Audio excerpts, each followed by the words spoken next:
दोस्तों वीडियो के नीचे जो लाल रंग का सब्सक्राइब लिखा है उस पर प्रेस करके साइड में जो बेल आइकन है उसको दबा के ऑल कर दीजिएगा, ताकि जब भी मैं वीडियोस अपलोड करूँ आपको जानकारी मिल जाएगा। और अगर पिछले वीडियो या शुरुआत से पढ़ना चाहते हैं तो इस वीडियो के नीचे चैनल के नेम पे क्लिक करके प्लेलिस्ट या वीडियो ऑप्शन पे जाएंगे, फिर रामायण महाभारत पुराण शुरुआत से पढ़ सकते हैं। और इस वीडियो को समझने के लिए आप पिछला वीडियो देख लीजिएगा प्लेलिस्ट से। आज का चैप्टर है हनुमान जी का सुग्रीव के अभिषेक के लिए श्री रामचंद्र जी से किष्किंधा में पधारने की प्रार्थना, श्री राम का पुरी में ना जाकर केवल अनुमति देना तथा सुग्रीव और अंगद का अभिषेक। तदनंतर वानर सेना के प्रधान प्रधान वीर हनुमान आदि भीगे वस्त्र वाले शोक संतप्त सुग्रीव को चारों ओर से घेर कर उन्हें साथ लिए अनायास ही महान कर्म करने वाले महाबाहु श्री राम की सेवा में उपस्थित हुए। श्री राम के पास आकर वे सभी वानर उनके सामने हाथ जोड़कर खड़े हो गए, जैसे ब्रह्मा जी के सम्मुख महर्षिगण खड़े रहते हैं। तत्पश्चात सुवर्णमय मेरु पर्वत के समान सुंदर एवं विशाल शरीर वाले वायुपुत्र हनुमान जी, जिनका मुख प्राय काल के सूर्य की भांति अरुण प्रभा से प्रकाशित हो रहा था, दोनों हाथ जोड़कर बोले, कुकुत्स कुलभूषण, आपकी कृपा से सुग्रीव को सुंदर दाढ़ वाले पूर्ण बलशाली और महामनुष्यी वानरों का ये विशाल साम्राज्य प्राप्त हुआ, जो इनके बाप दादों के समय से चला आ रहा है। प्रभु, यद्यपि इसका मिलना बहुत ही कठिन था तो भी आपके प्रसाद से ये इन्हें सुलभ हो गया। अब यदि आप आज्ञा दे तो ये अपने सुंदर नगर में प्रवेश करके सुहृदों के साथ अपना सब राजकार्य संभालें।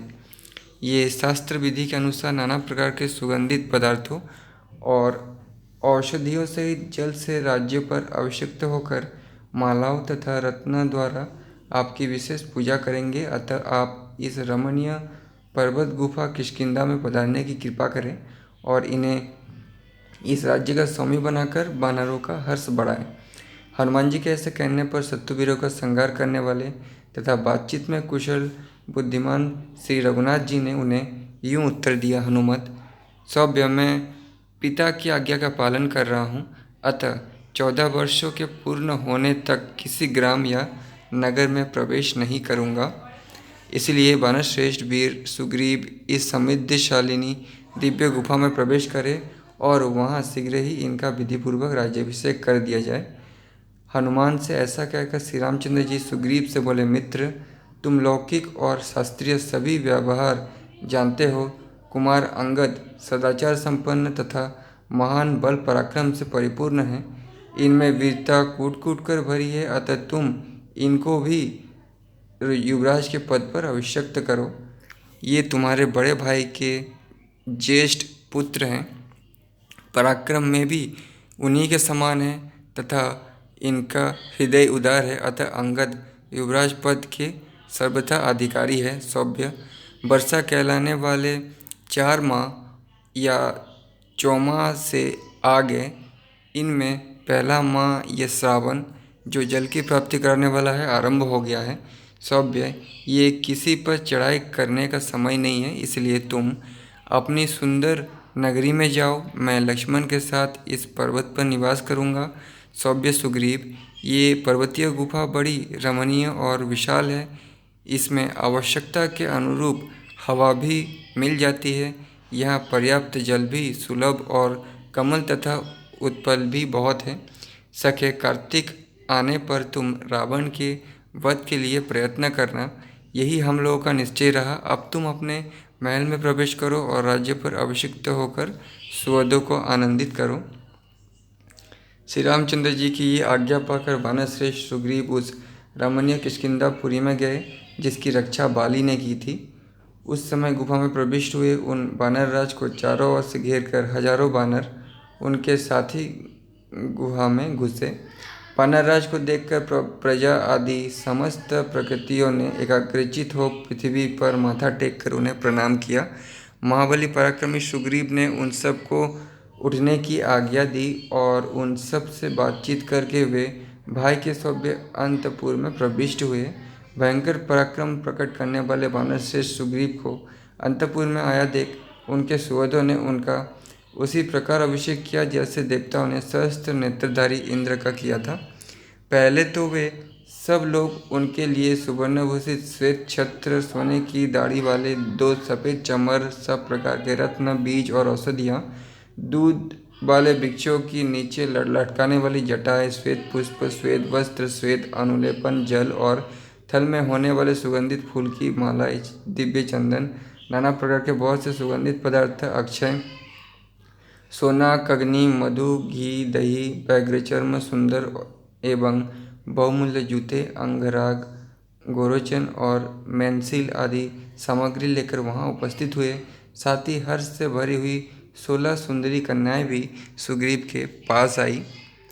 फिर तदनंतर उन सब ने श्रेष्ठ ब्राह्मणों को नाना प्रकार के रत्न, वस्त्र और भक्ष्य पदार्थों से संतुष्ट करके वानर श्रेष्ठ सुग्रीव का विधिपूर्वक अभिषेक कार्य आरंभ किया। मंत्रवेत्ता पुरुषों ने वेदी पर अग्नि की स्थापना करके उसे प्रज्वलित किया और अग्नि वेदी के चारों ओर कुशा बिछाए। फिर अग्नि का संस्कार करके मंत्रपूत अभिषेक के द्वारा प्रज्वलित अग्नि में आहुति दी। तत्पश्चात रंग बिरंगी पुष्पमालाओं से सुशोभित रमणीय अट्टालिकाओं पर एक सोने का सिंहासन रखा गया और उस पर सुंदर बिछौना बिछाकर उसके ऊपर सुग्रीव को पूर्वाभिमुख करके विधिवत मंत्रोच्चारण करते हुए बिठाया गया। इसके बाद श्रेष्ठ वानरों ने नदियाँ, नदों, संपूर्ण दिशाओं के तीर्थों और समस्त समुद्रों से लाए हुए निर्मल जल को एकत्र करके उसे सोने के कलशों में रखा। फिर गज, गवाक्ष, गवय, सरभ, गंधमादन, मेद्य, द्वित, हनुमान और जामवंत ने महर्षियों की बताई हुई शास्त्रोक्त विधि के अनुसार सुवर्णमय कलशों में रखे हुए स्वच्छ और सुगंधित जल से सांड के सिंगों द्वारा सुग्रीव का उसी प्रकार अभिषेक किया जैसे वसुओं ने इंद्र का अभिषेक किया था। सुग्रीव का अभिषेक हो जाने पर वहाँ लाखों की संख्या में एकत्र हुए समस्त महामनुष्य श्रेष्ठ वानर हर्ष से भरकर जयघोष करने लगे। श्री रामचंद्र जी की आज्ञा का पालन करते हुए वानरराज सुग्रीव ने अंगद को हृदय से लगाकर उन्हें भी युवराज के पद पर अभिषिक्त कर दिया। अंगद का अभिषेक हो जाने पर महामनस्वी दयालु वानर साधु साधु कहकर सुग्रीव की सराहना करने लगे। इस प्रकार अभिषेक होकर किष्किंधा में सुग्रीव और अंगद के विराजमान होने पर समस्त वानर परम प्रसन्न हो महात्मा श्री राम और लक्ष्मण की बारंबार स्तुति करने लगे। उस समय पर्वत की गुफा में बसी हुई किष्किंधापुरी हृष्टपुष्ट पूर्ववासियों से व्याप्त और ध्वज पताकाओं से सुशोभित होने के कारण बड़ी रमणीय प्रतीत होती थी। वानर सेना के सौम्य पराक्रमी सुग्रीव ने महात्मा श्री रामचंद्र जी के पास जाकर अपने महाभिषेक का समाचार निवेदन किया और अपनी पत्नी रूमा को पाकर उन्होंने उसी प्रकार वानरों का साम्राज्य प्राप्त किया जैसे देवराज इंद्र ने त्रिलोकी का साम्राज्य प्राप्त किया था। नेक्स्ट चैप्टर, प्रस्त्रवन गिरी पर श्री राम और लक्ष्मण की परस्पर बातचीत। जब वानर सुग्रीव का राज्याभिषेक हो गया और वे किष्किंधा में जाकर रहने लगे, उस समय अपने भाई लक्ष्मण के साथ श्री रामचंद्र जी प्रस्तवन गिरी पर चले गए। वहाँ चीतों और मृगों की आवाज़ गूंजती रहती थी। भयंकर गर्जना करने वाले सिंगों से वो स्थान भरा था। नाना प्रकार की झाड़ियाँ और लताएं उस पर्वत को आच्छादित किए हुए थी और घने वृक्षों के द्वारा वो सब ओर से व्याप्त था। रीछ, वानर, लंगूर, बिलाव आदि जंतु वहाँ निवास करते थे। वो पर्वत मेघों के समूह सा जान पड़ता था। दर्शन करने वाले लोगों के लिए वो सदा ही मंगलमय और पवित्र कारक था। उस पर्वत के शिखर पर एक बहुत बड़ी और विस्तृत गुफा थी। लक्ष्मण सहित श्री राम ने उसी का अपने रहने के लिए आश्रय लिया। रघुकुल का आनंद बढ़ाने वाले निष्पाप श्री रामचंद्र जी वर्षा का अंत होने पर सुग्रीव के साथ रावण पर चढ़ाई करने का निश्चय करके वहां आए थे।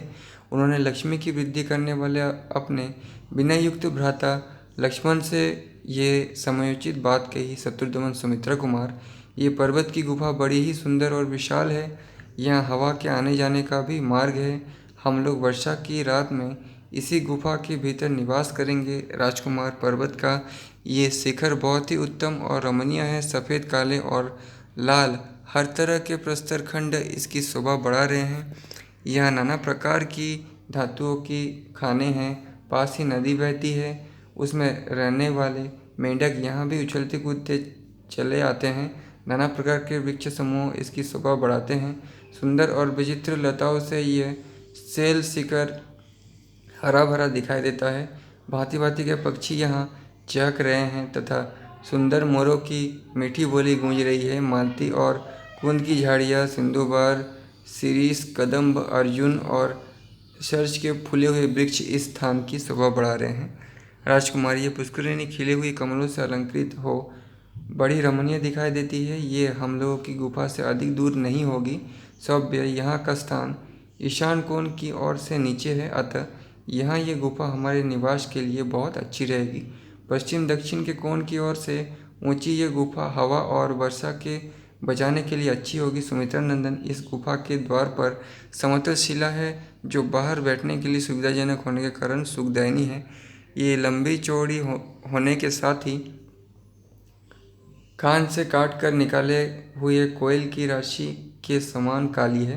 तात देखो, ये सुंदर पर्वत शिखर उत्तर की ओर से कटे हुए कोयलों की राशि तथा घुमड़े हुए मेघों की घटा के समान काला दिखाई देता है।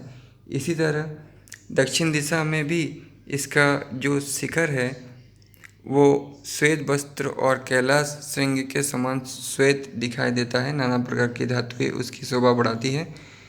वो देखो, इस गुफा के दूसरी ओर त्रिकूट पर्वत के समीप बहने वाली मंदाकिनी के समान तुंगभद्रा नदी वो बह रही है। उसकी धारा पश्चिम से पूर्व की ओर जा रही है। उसमें कीचड़ का नाम भी नहीं है। चंदन तिलक, शाल तमाल, अति, मुक्तक, पद्मक, सरल और अशोक आदि नाना प्रकार के वृक्षों से उस नदी की कैसी शोभा हो रही है। जलवेद, तिमित, बकुल, केतक, हिंताल, तिनिश, नीप, स्थलवेद, कृतमाश आदि भांति भांति के तटवर्ती वृक्षों से जहाँ तहाँ सुशोभित हुई यह नदी वस्त्राभूषणों से विभूषित श्रृंगार सज्जित युवती स्त्री के समान जान पड़ती है। सैकड़ों पक्षी समूह से संयुक्त हुई यह नदी उनके नाना प्रकार के कलरवों से गूंजती रहती है। परस्पर अनुरक्त हुए चक्रवाक इस सरिता की शोभा बढ़ाते हैं। अत्यंत रमणीय तटों से अलंकृत, नाना प्रकार के रत्नों से संपन्न तथा हंस और सारसों से सेवित यह नदी अपनी हास्य छटा बिखरती हुई सी जान पड़ती है। कहीं तो ये नील कमलों से ढकी हुई है, कहीं लाल कमलों से सुशोभित होती है और कहीं श्वेत एवं दिव्य कुमुद कलिकाओं से शोभा पाती है। सैकड़ों जल पक्षियों से सेवित तथा मोर और कंच के कलरवों से मुखरित हुई ये सौभ्य नदी बड़ी रमणीय प्रतीत होती है। मुनियों के समुदाय इसके जल का सेवन करते हैं। वो देखो, अर्जुन और चंदन के वृक्षों की पंक्तियाँ कितनी सुंदर दिखाई देती है। मालूम होता है ये मन के संकल्प के साथ ही प्रकट हो गई है। शत्रुसूदन, सुमित्रा कुमार, ये स्थान अत्यंत रमणीय और अद्भुत है। यहाँ हम लोगों का मन खूब लगेगा, अतः यहीं रहना ठीक होगा।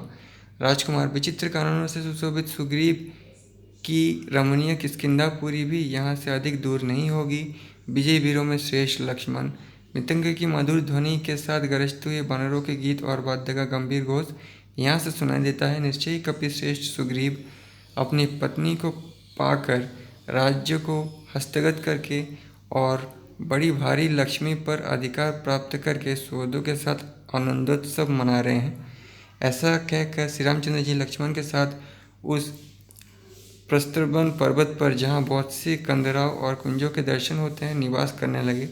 यद्यपि उस पर्वत पर परम सुख प्रदान करने वाले बहुत से फलमूल आदि आवश्यक पदार्थ थे, यद्यपि राक्षसों द्वारा हारी गई प्राणों से भी बढ़कर आदरणीय सीता का स्मरण करते हुए भगवान श्री राम को वहाँ तनिक भी सुख नहीं मिलती थी। विशेषतः उदयाचल पर उदित हुए चंद्रदेव का दर्शन करके रात में सैया पर लेट जाने पर भी उन्हें नींद नहीं आती थी। सीता के वियोग जनित शोक से आंसू बहाते हुए वे अचेत हो जाते थे। श्री राम को निरंतर शोकमग्न रहकर चिंता करते देख उनके दुख में समान रूप से भाग लेने वाले भाई लक्ष्मण ने उनसे विनयपूर्वक कहा, वीर, इस प्रकार व्यथित होने से कोई लाभ नहीं है, अतः आपको शोक नहीं करना चाहिए, क्योंकि शोक करने वाले पुरुष के सभी मनोरथ नष्ट हो जाते हैं। ये बात आपसे छिपी नहीं है। रघुनंदन, आप जगत में कर्मठ, वीर और देवताओं का समादर करने वाले हैं, आस्तिक, धर्मात्मा और उद्योगी हैं। यदि आप शोकवश उद्यम छोड़ बैठते हैं तो पराक्रम के स्थान स्वरूप समरांगन में कुटिल कर्म करने वाले उस शत्रु का जो विशेषतः राक्षस से वध करने में समर्थ ना हो सकेंगे। अतः आप अपने शोक को जड़ से उखाड़ फेंकिए और उद्योग के विचार को सुस्थिर कीजिए, तभी आप परिवार सहित उस राक्षस का विनाश कर सकते हैं। काकुत्सा, आप तो समुद्र, वन और पर्वतों सहित समूची पृथ्वी को भी उलट सकते हैं, फिर उस रावण का संहार करना आपके लिए कौन सी बड़ी बात है। ये वर्षा काल आ गया है, आप शरद ऋतु की प्रतीक्षा कीजिए, फिर राज्य और सेना सहित रावण का वध कीजिएगा।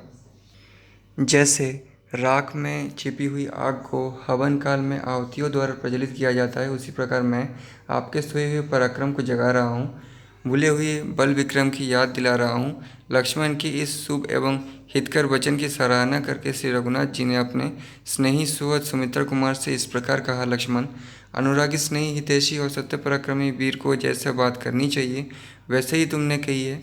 लो, सब प्रकार के काम बिगाड़ने वाले शोक को मैंने त्याग दिया। अब मैं पराक्रम विषयक दुर्धर्ष तेज को प्रोत्साहित करता हूँ, बढ़ाता हूँ।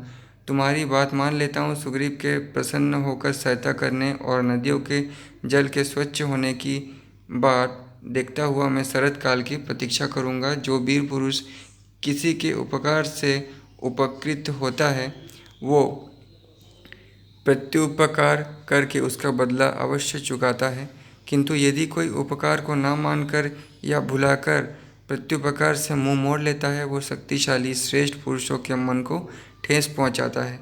श्री राम के उस कथन को ही उपयुक्त युक्तियुक्त मानकर लक्ष्मण ने उसकी बुरी बुरी प्रशंसा की और दोनों हाथ जोड़कर अपनी शुभ दृष्टि का परिचय देते हुए वे नयनाभिराम श्री राम से इस प्रकार बोले, नरेश्वर, जैसा कि आपने कहा है, वानरराज सुग्रीव शीघ्र ही आपका ये सारा मनोरथ सिद्ध करेंगे। अतः आप शत्रु के संहार करने का दृढ़ निश्चय लिए शरतकाल की प्रतीक्षा कीजिए और इस वर्षा काल के विलंब को सहन कीजिए। क्रोध को काबू में रख कर शरतकाल की राह देखिए। बरसात के 4 महीने तक जो भी कष्ट हो उसे सहन कीजिए तथा शत्रुवध में समर्थ होने पर भी इस वर्षा काल को व्यतीत करते हुए मेरे साथ इस सिंह सेवित पर्वत पर निवास कीजिए। नेक्स्ट चैप्टर, श्री राम के द्वारा वर्षा ऋतु का वर्णन।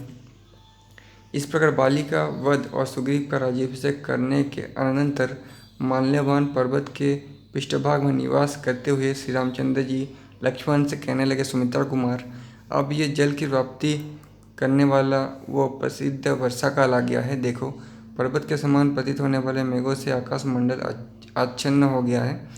ये आकाश स्वरूपा तरुणी सूर्य की किरणों द्वारा समुद्रों का रस पीकर कार्तिक आदि 9 मासों तक धारण किए हुए हैं। वे गर्भ के रूप में जल रूपी रसायन को जन्म दे रही है। इस समय मेघ रूपी सीढ़ियों द्वारा आकाश में चढ़कर गिरी मल्लिका और अर्जुन पुष्प की मालाओं से सूर्यदेव को अलंकृत करना सरल सा हो गया है। संध्याकाल की लाली प्रकट होने से बीच में लाल तथा किनारे के भागों में श्वेत एवं स्निग्ध प्रतीत होने वाले मेघखंडों से आच्छादित हुआ आकाश ऐसा जान पड़ता है मानो उसने अपने घाव में रक्त रंजित सफ़ेद कपड़ों की पट्टी बांध रखी हो। मंद मंद हवा निश्वास से प्रतीत होती है। संध्याकाल की लाली लाल चंदन बनकर ललाट आदि अंगों को अनुरंजित कर रही है तथा मेघ रूपी कपोल कुछ कुछ पांडु वर्ण का प्रतीत होता है। इस तरह ये आकाश कामातुर पुरुष के समान जान पड़ता है जो ग्रीष्म ऋतु में घाम से तप गई है। वो पृथ्वी वर्षा काल में नूतन जल से भीग कर सूर्य किरणों से तपी और आंसू से भीगी हुई शोक संतप्त सीता की भांति बाष्प विमोचन कर रही है।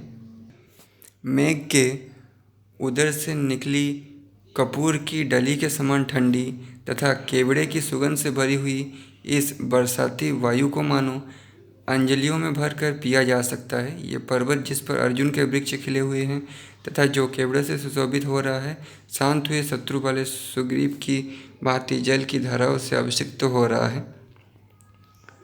मेघ रूपी काले मृग चर्म तथा वर्षा की धारा रूप यज्ञोपवीत धारण किए वायु से पूरित गुफा या हृदय वाले ये पर्वत ब्रह्मचारियों की भांति मानो मेधाध्ययन आरंभ कर रहे हैं। ये बिजलियाँ सोने के बने हुए कीड़ों के समान जान पड़ती है। इनकी मार खाकर मानो व्यथित हुआ आकाश अपने भीतर व्याप्त हुई मेघों की गंभीर गर्जना के रूप में आंतरनाद सा कर रहा है। नील मेघ का आश्रय लेकर प्रकाशित होती हुई यह विद्युत मुझे रावण के अंक में छटपटाती हुई तपस्विनी सीता के समान दिख प्रतीत होती है। बादलों का लेप लग जाने से जिनमें ग्रह नक्षत्र और चंद्रमा अदृश्य हो गए हैं, अतएव जो नष्ट सी हो गई है, जिनके पूर्व पश्चिम आदि वेदों का विवेक लुप्त सा हो गया है, वे दिशाएं उस कामियों को जिन्हें प्रेयसी का संयोग सुख सुलभ है हितकर प्रतीत होती है। सुमित्रा नंदन, देखो इस पर्वत के शिखरों पर खिले हुए कुटज कैसी शोभा पाते हैं। कहीं तो पहली बार वर्षा होने पर भूमि से निकले हुए भाप से ये व्यक्त हो रहे हैं और कहीं वर्षा के आगमन से अत्यंत उत्सुक दिखाई देते हैं।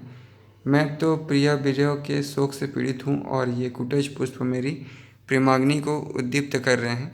धरती की धूल शांत हो गई, अब वायु में शीतलता आ गई, गर्मी के दोषों का प्रसार बंद हो गया, भूपालों का युद्ध मात्रा रुक गई और परदेशी मनुष्य अपने देश को लौट रहे हैं।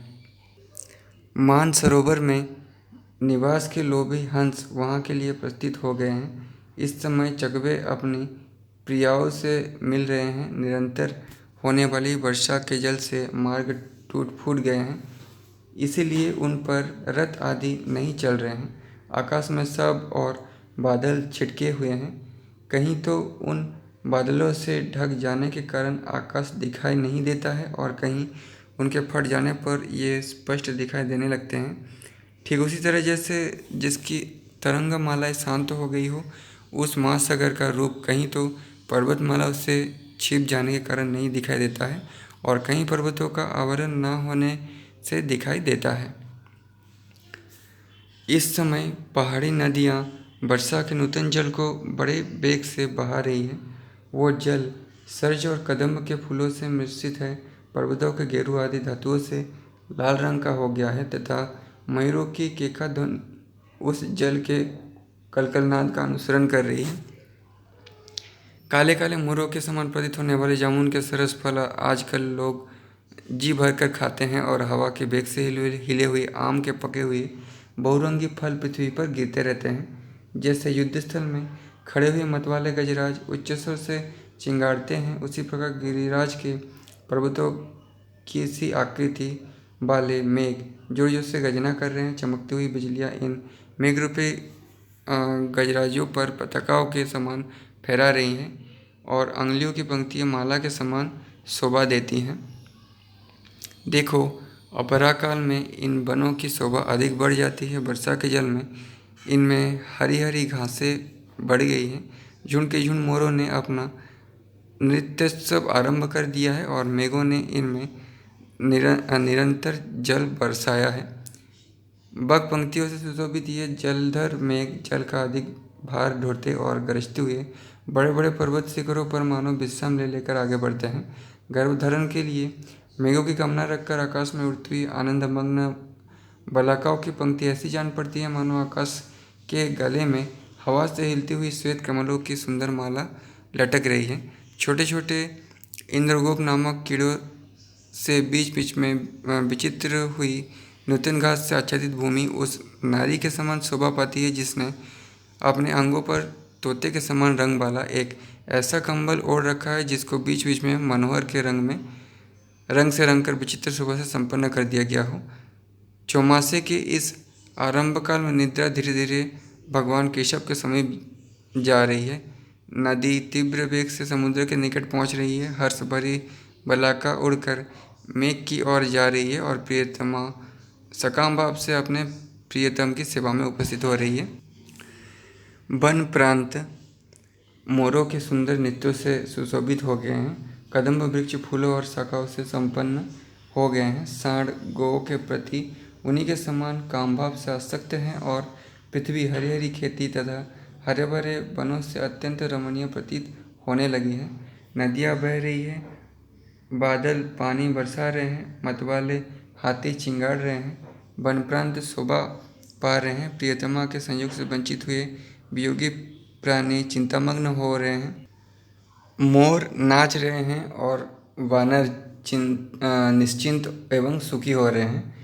वन के झरनों के समीप क्रीड़ा से उल्लासित हुए मदवर्षी गजराज केवड़े के फूल की सुगंध को सूंघकर मतवाले हो उठे हैं और झरने के जल के गिरने से जो शब्द होता है उससे व्याकुल हो ये मोरों के बोलने के साथ साथ स्वयं भी गर्जना करते हैं। जल की धारा गिरने से आहत होते और कदम की डालियों पर लटकते हुए भ्रमर तत्काल ग्रहण किए पुष्परस से उत्पन्न गाढ़ मद को धीरे धीरे त्याग रहे हैं।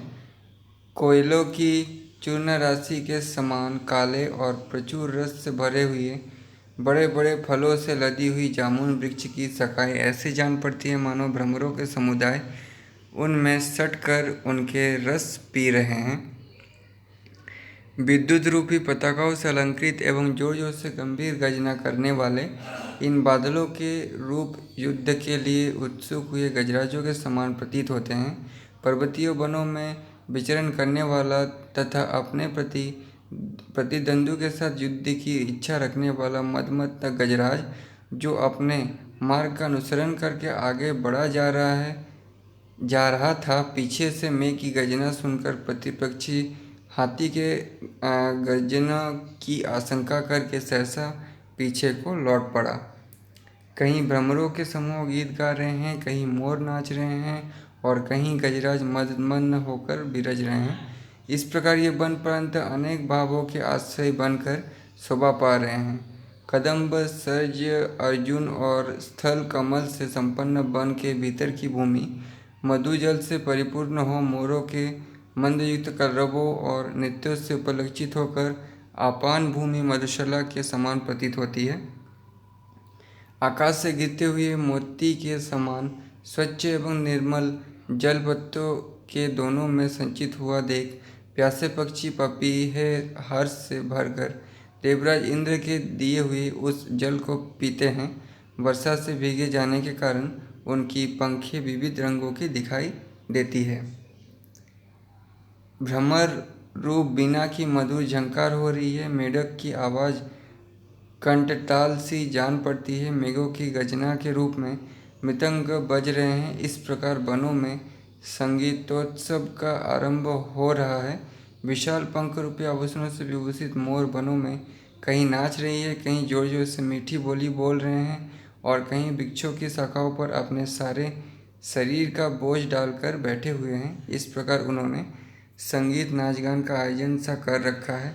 मेघों की गर्जना सुनकर चिरकाल से रुकी हुई निद्रा को त्याग कर जगे हुए अनेक प्रकार के रूप आकार वर्ण और बोली वाले मेंढक नूतन जल की धारा से अभिहत होकर जोर जोर से बोल रहे हैं। कामातुर युवतियों की भांति दर्प भरी नदियाँ अपने वक्ष पर उजरों के स्थान में चक्रवाक को बहन करती है और मर्यादा में रखने वाले जीर्ण शीर्ण कुल कगारों को तोड़ फोड़ एवं दूर बहाकर नूतन पुष्प आदि के उपहार से पूर्ण भोग के लिए सादर स्वीकृत अपने स्वामी समुद्र के समीप वेगपूर्वक चली जा रही है।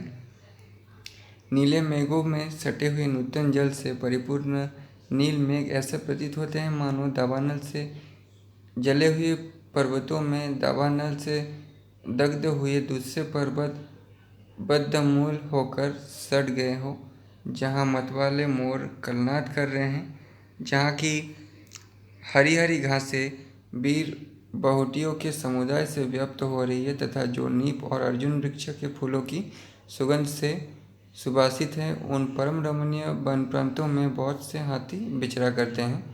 भ्रमरों के समुदाय नूतन जल की धारा से नष्ट हुए केसर वाले कमल पुष्पों को तुरंत त्याग कर केसर शोभित नवीन कदम्ब पुष्पों का रस बड़े हर्ष के साथ पी रहे हैं। राजेंद्र हाथी मतवाले हो रहे हैं, गवेंद्र वृषभ आनंद में मग्न हैं, सिंह वनों में अत्यंत पराक्रम प्रकट करते हैं, नरेंद्र रमणीय दिखाई देते हैं, राजा लोग मौन हैं, युद्ध विषयक उत्साह छोड़ बैठे हैं और इंद्रदेव जलधरों के साथ क्रीड़ा कर रहे हैं। आकाश में लटके हुए ये मेघ अपनी गर्जना से समुद्र के कोलाहल को तिरस्कृत करके अपने जल से महान प्रवाह से नदी तालाब सरोवर बावली और समूची पृथ्वी को आह्लादित कर रहे हैं। बड़े वेग से वर्षा हो रही है, जोरों की हवा चल रही है और नदियाँ अपने कगारों को काटकर अत्यंत तीव्र गति से जल बहा रही है उन्होंने मार्ग रोक दिया है। जैसे मनुष्य जल के कलशों से नरेशों का अभिषेक करते हैं, उसी प्रकार इंद्र के दिए हुए और वायुदेव के द्वारा लाए गए मेघ रूपी जल कलशों से जिनका अभिषेक हो रहा है, वो पर्वत राज अपने निर्मल रूप और शोभा संपन्न का दर्शन करा रहे हैं। मेघों की घटा से संपन्न समस्त आकाश आच्छादित हो गया है। ना रात में तारे दिखाई देते हैं, ना दिन में। नूतन जलराशि पाकर पृथ्वी पूर्ण तृप्त हो गई है। दिशाएं अंधकार से आच्छन्न हो रही है, अतः प्रकाशित नहीं होती है, इनका स्पष्ट ज्ञान नहीं हो पाता है। जल की धाराओं से धुले हुए पर्वतों के विशाल शिखर मोतियों के लटकते हुए हारों की भांति एवं बहुसंख्यक झरनों के कारण अधिक शोभा पाते हैं। पर्वतीय प्रस्तर खंडों पर गिरने से जिनका वेग टूट गया है और ज्येष्ठ पर्वतों के बहुतरे झरने मयूरों की बोली से गूंजती हुई गुफाओं के टूटकर बिखरे हुए मोतियों के हारों के समान प्रतीत होते हैं, जिनके वेग शीघ्रगामी है, जिनकी संख्या अधिक है, जिन्होंने पर्वतीय शिखरों के निम्न प्रदेशों को धोकर स्वच्छ बना दिया है तथा जो देखने में मुक्त मालाओं के समान प्रतीत होते हैं। पर्वतों के उन झरनों के झरते हुए झरनों को बड़ी बड़ी गुफाएं अपनी गोद में धारण कर लेती है। सूरत क्रीड़ा के समय होने वाले अंगों के आमोदन से टूटे हुए देवांगनाओं के मोतिक हारों के समान प्रतीत होने वाली जल की अनुपम धाराएं संपूर्ण दिशाओं में सब ओर गिर रहे हैं। पक्षी अपने घोंसलों में छिप रहे हैं, कमल संकुचित हो रहे हैं और मालती खिलने लगी है। इससे जान पड़ता है कि सूर्योदय अस्त हो गए। राजाओं की युद्ध यात्रा रुक गई, प्रस्तुत हुई सेना भी रास्ते में ही पड़ाव डाले पड़ी है। वर्षा के जल ने राजाओं के बैर शांत कर दिए हैं और मार्ग भी रोक दिए हैं। इस प्रकार बैर और मार्ग दोनों की एक सी अवस्था कर दी है। माघों का महीना आ गया। ये वेदों के स्वाध्याय की इच्छा रखने वाले ब्राह्मणों के लिए पराक्रम का समय उपस्थित हुआ है। सामगान करने वाले विद्वानों के स्वाध्याय का भी यही समय है। कौशल देश के राजा भरत ने 4 महीने के लिए आवश्यक वस्तुओं का संग्रह करके गत आषाढ़ की पूर्णिमा को निश्चय ही किसी उत्तम व्रत की दीक्षा ली होगी। मुझे वन की ओर आते देख जिस प्रकार अयोध्यापुरी के लोगों का अंतर्नाद बढ़ गया था, उसी प्रकार इस समय वर्षा के जल से परिपूर्ण होती हुई सरयू नदी का वेग अवश्य ही बढ़ रहा होगा। यह वर्षा अनेक गुणों से संपन्न है। इस समय सुग्रीव अपने शत्रु को परास्त करके विशाल वानर राज्य पर प्रतिष्ठित हैं और अपनी स्त्री के साथ रहकर सुख भोग रहे हैं। किंतु लक्ष्मण, मैं अपने महान राज्य से तो भ्रष्ट हो ही गया हूँ, मेरी स्त्री भी हर ली गई है, इसलिए पानी से गले हुए नदी के तट की भांति कष्ट पा रहा हूँ। मेरी शोक बढ़ रहा है, मेरा दुख बढ़ रहा है। मेरे लिए वर्षा के दिनों को बिताना अत्यंत कठिन हो गया है और मेरा महान शत्रु रावण भी मुझे अजय सा प्रतीत होता है। एक तो ये यात्रा का समय नहीं है, दूसरे मार्ग भी अत्यंत दुर्गम है, इसलिए सुग्रीव के नतमस्तक होने पर भी मैंने उनसे कुछ कहा नहीं है। वानर सुग्रीव बहुत दिनों से कष्ट भोगते थे और दीर्घकाल के पश्चात अब अपनी पत्नी से मिले हैं। इधर मेरा कार्य बड़ा भारी है, थोड़े दिनों में सिद्ध होने वाला नहीं है, इसलिए मैं इस समय उससे कुछ कहना नहीं चाहता हूँ। कुछ दिन तक विश्राम करके उपयुक्त समय आया हुआ जान वे स्वयं ही मेरे उपकार को समझेंगे, इसमें संदेह नहीं है। अतः शुभ लक्ष्मण, मैं सुग्रीव की प्रसन्नता और नदियों के जल की स्वच्छता चाहता हूँ। शरतकाल की प्रतीक्षा में चुपचाप बैठा हूँ। जो वीर पुरुष किसी के उपकार में उपकृत होता है, वो प्रत्युपकार करके उसका बदला अवश्य चुकाता है, किंतु यदि कोई उपकार को ना मानकर या भुलाकर प्रत्युपकार से मुंह मोड़ लेता है, वो शक्तिशाली श्रेष्ठ पुरुष के मन को ठेस पहुंचाता है। श्री रामचंद्र जी के ऐसा कहने पर लक्ष्मण ने सोच विचार कर उसकी भूरी भूरी प्रशंसा की और दोनों हाथ जोड़कर अपनी शुभ दृष्टि का परिचय देते हुए वे नैनाभिराम श्री राम से इस प्रकार बोले। नरेश सर, जैसा कि आपने कहा है, वानरराज सुग्रीव शीघ्र ही आपका यह सारा मनोरथ सिद्ध करेंगे, अतः आप शत्रु के संहार करने का दृढ़ निश्चय लिए शरतकाल की प्रतीक्षा कीजिए और इस वर्षा काल के विलंब को सहन कीजिए।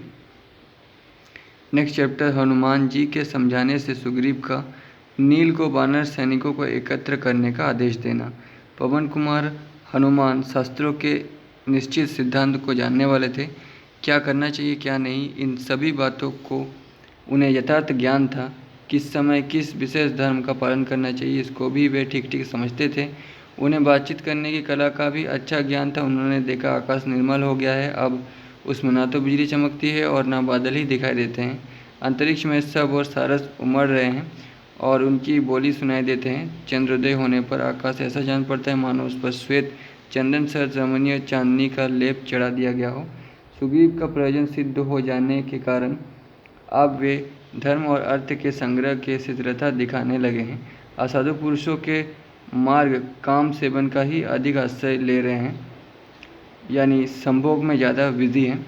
शारीरिक संबंध बनाने में सुग्रीव बिजी हैं और राम के कार्य को शायद भूल रहे हैं। एकांत में ही जहाँ स्त्रियों के संग में कोई बाधा ना पड़े उनका मन लगता है उनका काम पूरा हो गया है, उनके अभिष्ट प्रयोजन की सिद्धि हो चुकी है। अब वे सदा युवती स्त्रियों के साथ क्रीड़ा विलास में ही लगे रहते हैं। उन्होंने अपने सारे अभिलषित मनोरथों को प्राप्त कर लिया है। अपनी मनोवांछित पत्नी रूमा और अभिष्ट सुंदरी तारा को भी प्राप्त करके अब वे कृतकृत्य एवं निश्चित होकर दिन रात भोग विलास में लगे रहते हैं। तो अपनी पत्नी रूमा को भी ले लिया है बाली से, और बाली की पत्नी तारा को भी सुग्रीव ने ले लिया है और दोनों के साथ भोग विलास में लगे रहते हैं। जैसे देवराज इंद्र गंधर्व और अप्सराओं के समुदाय के साथ क्रीड़ा में तत्पर रहते हैं, उसी प्रकार सुग्रीव भी अपने मंत्रियों पर राज कार्य का भार रखकर क्रीड़ा विहार में तत्पर रहते हैं। तो दोस्तों, हमारे पुराणों में संस्कृत में जो 5 औरतों का नाम है जो सती औरत हैं, उनमें से पहला नाम अहिल्या का आता है।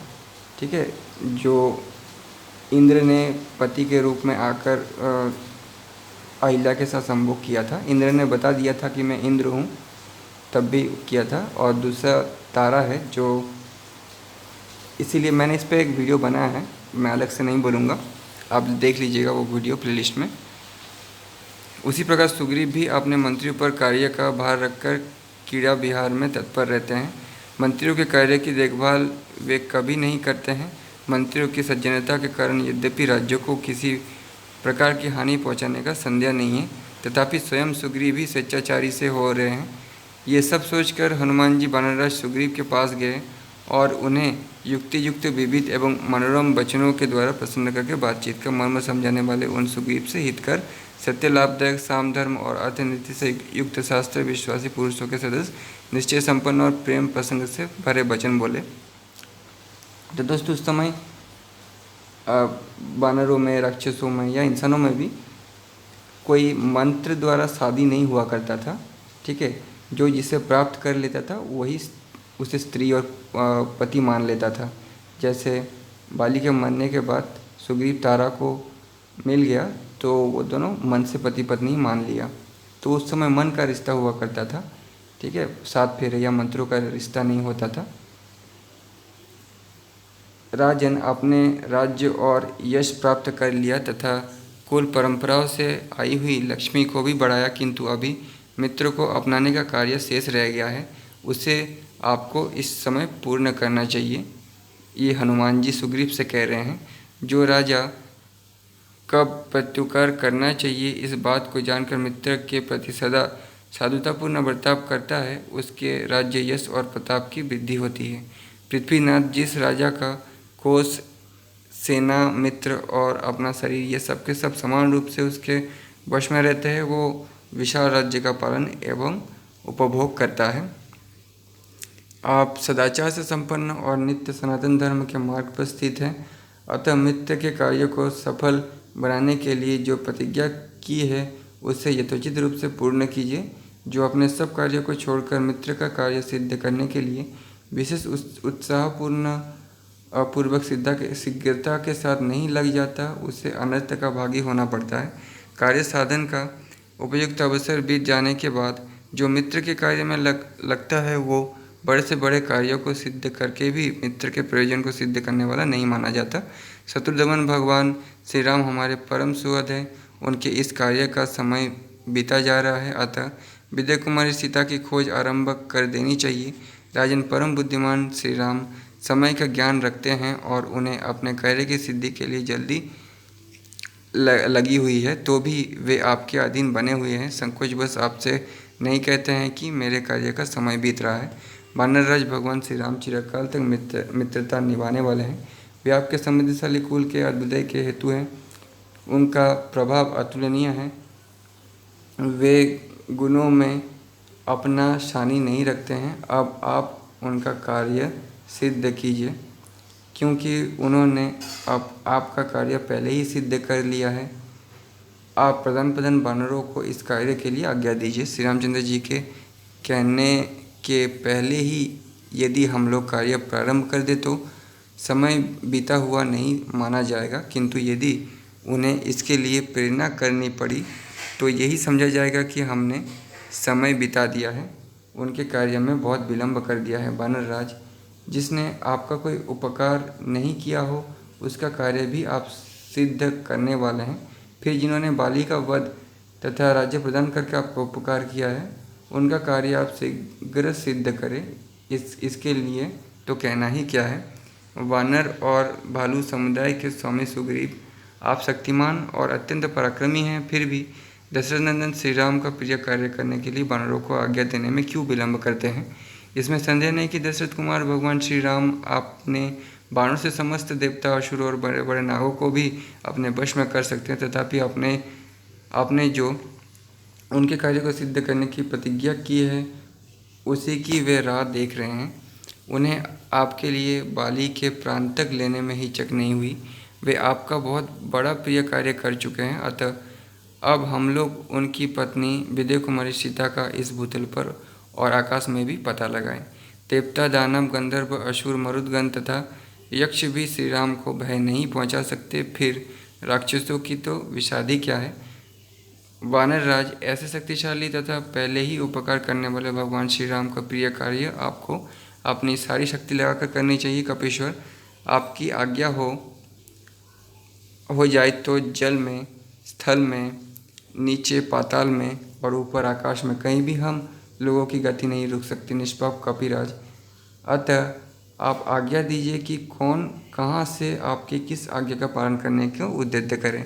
आपके अधीन करोड़ों से भी अधिक ऐसे वानर मौजूद हैं जिन्हें कोई परास्त नहीं कर सकता। सुग्रीव सत्वगुण से संपन्न थे। उन्होंने हनुमान जी के द्वारा ठीक समय पर अच्छे ढंग से कही हुई उपयुक्त बातें सुनकर भगवान श्री राम का कार्य सिद्ध करने के लिए अत्यंत उत्तम निश्चय किया।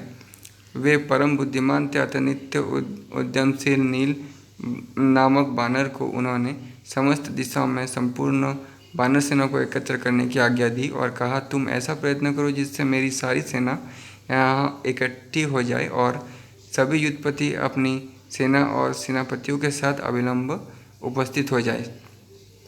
राज्य सीमा की रक्षा करने वाले जो उद्योगी और शीघ्रगामी बानर हैं वे सब मेरी आज्ञा से शीघ्र यहाँ आ जाए। उसके बाद जो कुछ कर्तव्य हो उस पर तुम स्वयं ही ध्यान दो। जो वानर 15 दिनों के बाद यहाँ पहुँचेगा उसे प्राणांत दंड दिया जाएगा। इसमें कोई अन्यथा विचार नहीं करनी चाहिए।